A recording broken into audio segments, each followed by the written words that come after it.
Hello students, welcome. आपण पाहत होतो केमिकल प्रॉपर्टीज ऑफ इथर. त्यात आपले 2 पॉईंट झालेले आहेत. एक लॅबोरेटरी टेस्ट फॉर इथर आणि सेकंड आहे ते रिॲक्शन इन्व्हॉल्विंग CO बॉन्ड. आता आपली थर्ड केमिकल प्रॉपर्टी आहे ती म्हणजे, नाव right down, the third chemical property is electrophilic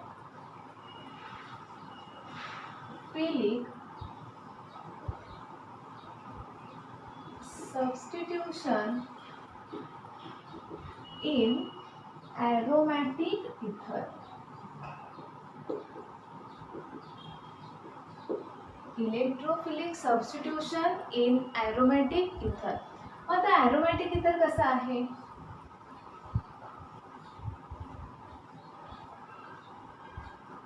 OR हा आहे ॲरोमॅटिक इथर. OR ह्या पद्धतीने, नाहीतर हा OR. This is the aromatic इथर.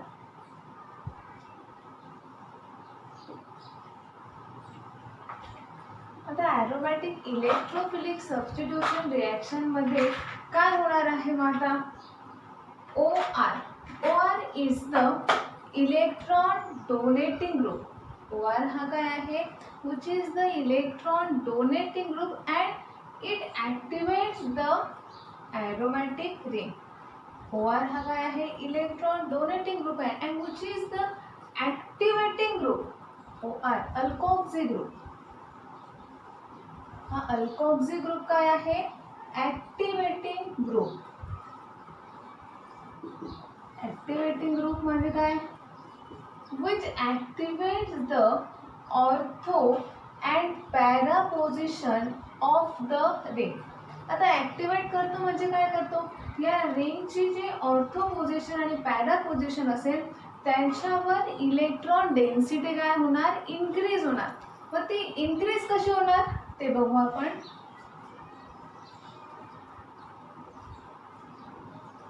OR. आता ऑक्सिजनवर काय असतात? लोन पेअर आहे, बरोबर आहे. ऑक्सिजनवर काय आहे? Lone pair. आणि हा lone pair they shows the plus R effect. Resonance, electron donating resonance effect. आता डोनेटिंग म्हणजे ह्या लोन पेअर काय करणार? इलेक्ट्रॉन डोनेट करणार. म्हणजे इथे काय तयार होईल? कार्बन आणि ऑक्सिजन मध्ये डबल बॉन्ड आणि त्यावेळेला हा डबल बॉन्ड ह्या डायरेक्शनने ब्रेक होईल. म्हणजे आता कोणत्या पोझिशनवर निगेटिव्ह चार्ज येईल? Ortho position. बघा आता हा double bond as it is, हा पण as it is. There is a formation of negative charge. इथे निगेटिव्ह चार्ज तयार झाला आणि इथे काय तयार होणार आहे? कार्बन ऑक्सिजन मध्ये डबल बॉन्ड OR. आता लोन पेअरचा यूज केला म्हणजे मग या ऑक्सिजनवर काय येणार? Positive charge. बघा आता पुन्हा हा निगेटिव्ह चार्ज हे काय करणार? डिलोकलायझेशन. हा निगेटिव्ह चार्ज काय आहे? कॉन्जुगेशन मध्ये बघा निगेटिव्ह सिंगल डबल बॉन्ड. हा निगेटिव्ह चार्ज काय आहे? कॉन्जुगेशन मध्ये आहे, तो डिलोकलाइज होईल. डिलोकलाइज होईल म्हणजेच काय? इथे कार्बन कार्बन डबल बॉन्ड तयार होईल आणि हा कार्बन कार्बन डबल बॉन्ड इथे काय फॉर्म करेल? Negative charge.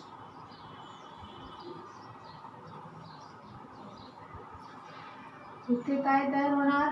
Double bond as it is आणि double bond OR positive as it is. आणि इथे पॅरा पोझिशनला काय तयार होईल? Negative charge. मग आता हा निगेटिव्ह चार्ज पुन्हा डिलोकलाइज होईल, इथे तयार होईल डबल बॉन्ड आणि हा डबल बॉन्ड ह्या डायरेक्शनने ब्रेक होऊन या ऑर्थो पोझिशनवर काय येणार? Negative charge. बघा हा double bond as it is, इथे तयार होणार डबल बॉन्ड. हा double bond OR positive as it is आणि या ऑर्थो पोझिशनवर काय तयार होणार? Negative charge. बघा आता हे जे आहे सर्व रेझोनन्स स्ट्रक्चर. रेझोनन्स स्ट्रक्चर कोणाचं रेझोनन्स स्ट्रक्चर आहे? ॲरोमॅटिक इथरचं. आता ह्या रेझोनन्स स्ट्रक्चरमध्ये ऑर्थो, इथे एक ऑर्थो आणि ह्या ऑर्थोवर आणि पॅरावर काय आलेलं आहे, negative charge. Negative charge indicates the increase in electron density. Negative charge काय इंडिकेट्स करतो की त्यांच्यावर इलेक्ट्रॉन काय असणार आहे, इलेक्ट्रॉनची डेन्सिटी जास्त असणार आणि ज्या पोझिशनवर निगेटिव्ह चार्ज आले असतील त्या पोझिशनवर कोणतं सबस्टिट्यूशन पॉसिबल आहे, इलेक्ट्रोफिलिक. बघा आपण याला तोच पॉईंट आहे आपला इलेक्ट्रोफिलिक सबस्टिट्यूशन. आता आपण बघितलं होतं हॅलोजन डेरिव्हेटिव्ह ऑफ अल्केनमध्ये electrophilic substitution reaction in haloarene. मग त्याच्यामध्ये आपण हॅलोजनेशन बघितलं, Friedel Craft alkylation, acylation, sulphonation आणि नायट्रेशन. तर आपल्याला याच्यामध्येही त्याच पद्धतीने इलेक्ट्रोफिलिक सबस्टिट्यूशन रिॲक्शन बघायची आहे आणि त्यातली पहिली जी इलेक्ट्रोफिलिक सबस्टिट्यूशन रिॲक्शन आहे ती म्हणजे हॅलोजनेशन. कोणती आहे, हॅलोजनेशन. हॅलोजनेशन म्हणजे आता कोणत्या कोणत्या पोझिशनवर हॅलोजन येईल, ज्या ठिकाणी काय तयार झालेले आहे, निगेटिव्ह चार्ज म्हणजे एकतर ऑर्थोवर आणि एक कुठे येईल, पॅरावर हॅलोजन येईल. मग काय असणार आहे स्टेटमेंट, वेन, त्याच्यामध्ये आपण एक्झाम्पल बघू डायरेक्ट. OCH3 याचं नाव आहे ॲनिसोल. काय आहे हा, ॲनिसोल. वेन ॲनिसोल ऑन ब्रोमिनेशन विथ, ॲनिसोलवर आता काय करायचं आहे, ब्रोमिनेशन विथ, कशाने, ब्रोमीन इन ॲसिटिक ॲसिड. काय आहे, Wien ॲनिसोल which on bromination with bromine in acetic acid gives. मग आता आपल्याला दोन प्रॉडक्ट मिळणार. कोणते दोन प्रॉडक्ट असणार बघूया. मग आता आपण ते इथे काय आहे, OCH3 ॲज इट इज. बघा आता ऑर्थो आणि पॅराला काय आहे, निगेटिव्ह चार्ज म्हणजे मग त्या पोझिशनवर काय होणार आहे, त्या ब्रोमिनची ॲडिशन किंवा ब्रोमिनचं सबस्टिट्यूशन होणार. एक जर मी घेतला ऑर्थो पोझिशनला Br आणि दुसरा कुठे येईल मग, पॅरा पोझिशनला. दुसरा कुठे येईल, पॅरा पोझिशनला. मग आता याच्यात काय आहे, हा ऑर्थो प्रॉडक्ट आणि हा पॅरा प्रॉडक्ट. मग याचं नाव काय येईल, ऑर्थो ब्रोमो ॲनिसॉल आणि याचं काय येईल मग, पॅरा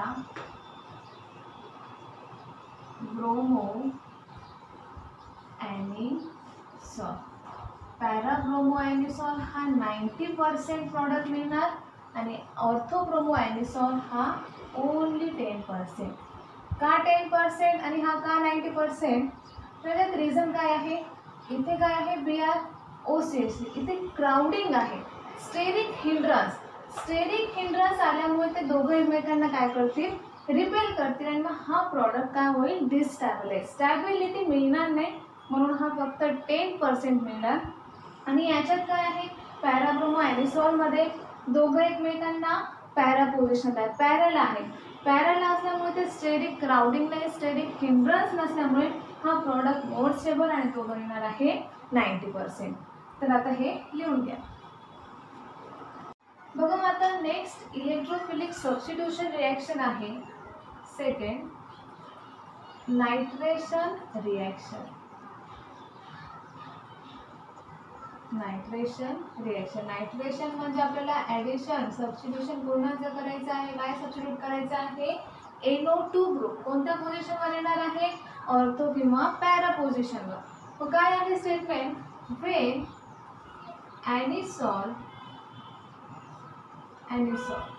OCH3 ॲरोमॅटिक इथर ॲनिसॉल, when anisole which is treated with concentrated nitric acid, when anisole treated with concentrated nitric acid in presence of concentrated sulfuric acid. In presence of concentrated sulfuric acid. बघा या दोघांच्या मिक्सचरला आपण कोणतं mixture म्हणतो? नायट्रेटिंग mixture. नायट्रेटिंग mixture. काय आहे मग statement? When anisole treated with concentrated nitric acid in presence of concentrated sulfuric acid gives. पुन्हा दोन प्रोडक्ट. कोणता प्रोडक्ट असणार आहे?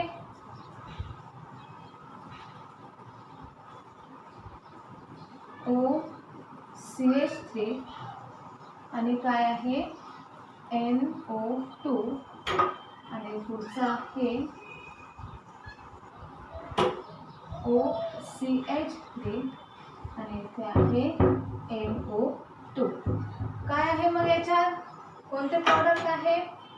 ऑर्थो नायट्रो ॲनिसॉल आणि एक काय आहे? Para nitro anisole. हा आहे पॅरा नायट्रो ॲनिसॉल आणि हा आहे ऑर्थो नायट्रो ॲनिसॉल. हा आहे मेजर प्रोडक्ट आणि हा असणार आहे मायनर. का मेजर का मायनर? कारण हे काय इथे स्टेरिक हिंड्रन्स अब्सेंट आहे, इथे काय आहे? Steric hindrance present. आता ही रिॲक्शन लिहून घ्या. तर आता तिसरी इलेक्ट्रोफिलिक रिॲक्शन आहे फ्रिडल क्राफ्ट रिॲक्शन.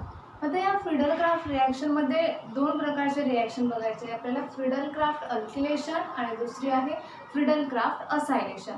आता अल्किलेशनमध्ये काय असणार आहे? अल्किल ग्रुप काय होणार? ऑर्थो आणि पॅरा पोझिशनला सबस्टिट्यूट होणार, तर त्याला आपण म्हणतो अल्किलेशन रिॲक्शन. असायलेशनच्या वेळेस काय? असाइल ग्रुप ऑर्थो आणि पॅरा पोझिशनवर येणार, तर ती झाली acyl. Friedel Crafts acyl reaction. मग आता काय असणार आहे? पहिले बघूया आपण अल्किलेशन. आता स्टेटमेंट काय आहे? दोघांसाठी स्टेटमेंट सेम आहे. When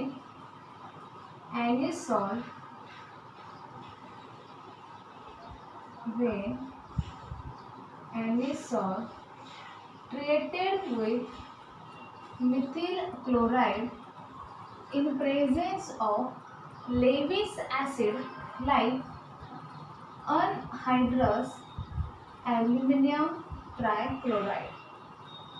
अल्किलेशन मध्ये काय? Friedel Craft alkylation reaction. When anisole treated with methyl chloride in presence of Lewis acid like anhydrous aluminum trichloride gives. काय मिळणार? Alkyl group introduce. हे होणार अल्किल ग्रुप ऑर्थो किंवा पॅरा पोझिशनवर येणार. CH3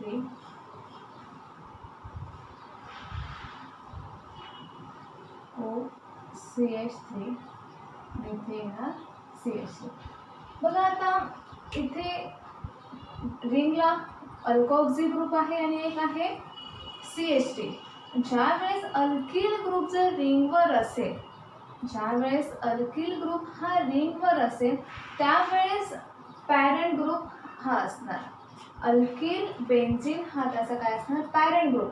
मग याला आपण टोल्यून म्हणतो. टोल्यून हा झाला आपला पॅरेंट ग्रुप आणि हा OCH3 तुमचा काय असणार आहे? सबस्टिट्यूएंट. आता हा OCH3 ह्या CH3ला फोर्थ पोझिशनला आहे किंवा ते दोघे एकमेकांना काय आहे? पॅरा पोझिशनला आहे. मग याचं नाव येणार पॅरा मिथॉक्सी टोल्यून.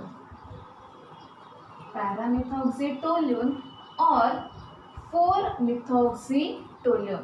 दोघं एकमेकांना फोर्थ पोझिशनला आहे म्हणून मग 4-मिथॉक्सी टोल्यून. आता हे दोघं एकमेकांना ऑर्थोला आहे, मग याचं नाव येणार ऑर्थो मिथॉक्सी टोल्यून किंवा 1-2 पोझिशनला आहे म्हणून मग ही फर्स्ट पोझिशन आणि ही सेकंड. सेकंडला मिथॉक्सी ग्रुप आहे म्हणून मग 2-मिथॉक्सी टोल्यून. मग ह्या रिॲक्शनला म्हणायचं आहे अल्किलेशन रिॲक्शन. मग आता नंतर आहे Friedel-craft acylation reaction. Friedel-craft acylation reaction. आता या असायलेशन रिएक्शन मध्ये काय असणार, असाइल ग्रुप आपल्याला इंट्रोड्यूस करायचा आहे. ॲनिसॉल.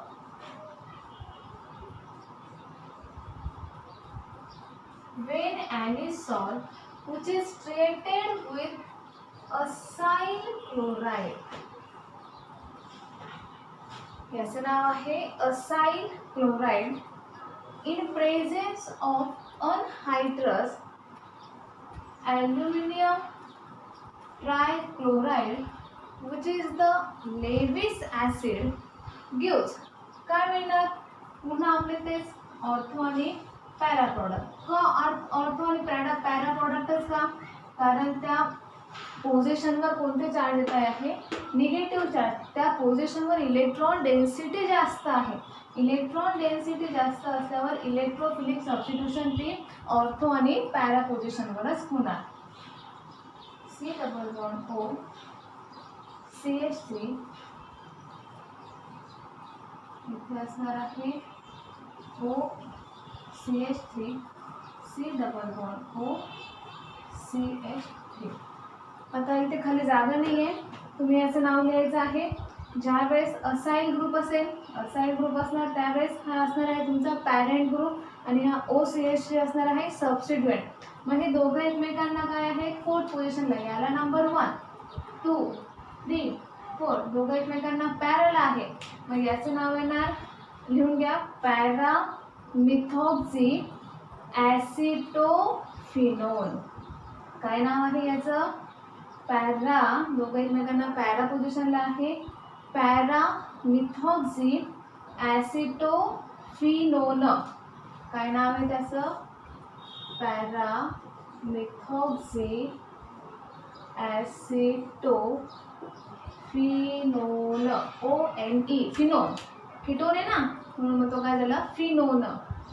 किंवा याचं दुसरं नाव काय येईल मग 4-मिथॉक्सी ॲसिटोफिनोल. याचं नाव काय येईल मग ऑर्थो मिथॉक्सी ॲसिटोफिनोल किंवा काय 1-2-मिथॉक्सी ॲसिटोफिनोल. बघा इथे हे आपलं चॅप्टर संपलेलं आहे. यानंतर आपण पुन्हा सेकंड चॅप्टर सुरू करणार, ते आहे अल्डिहाइड, कीटोन आणि कार्बोक्सिलिक ॲसिड. तर आता हे सर्व नोट करून घ्या.